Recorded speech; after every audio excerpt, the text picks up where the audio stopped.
L'article 25 de la Déclaration universelle des droits de l'homme, rédigé en 1948, stipule que toute personne a droit à un niveau de vie suffisant pour assurer sa santé, son bien-être et ceux de sa famille, notamment pour l'alimentation, l'habillement, les soins médicaux, le logement, ainsi que pour les services sociaux nécessaires.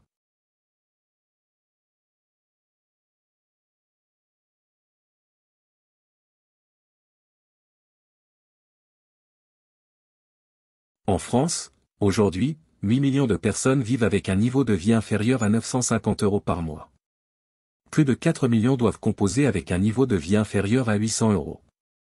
700 000 personnes sont privées de logement. 3 millions de personnes souffrent de mal logement, vivant dans des habitations trop petites, insalubres, voire sans eau courante, ou sans chauffage. Les 10% les plus riches possèdent près de la moitié du patrimoine national. Les 10% les moins riches doivent se partager moins de 1% de ce patrimoine.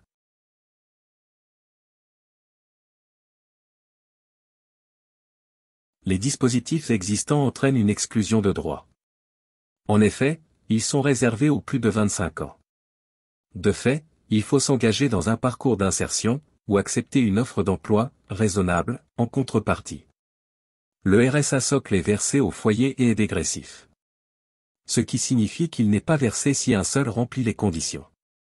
L'individu se retrouve donc dans une dépendance économique vis-à-vis de son partenaire. Le système des minima sociaux rassemble de nombreuses prestations dans un enchevêtrement de dispositifs qui ne sont pas gérés par les mêmes organismes.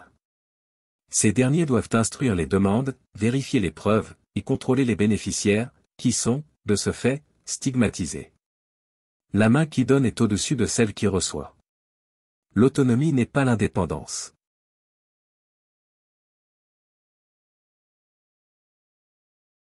Mettez sur pause pour prendre connaissance de cette carte mentale.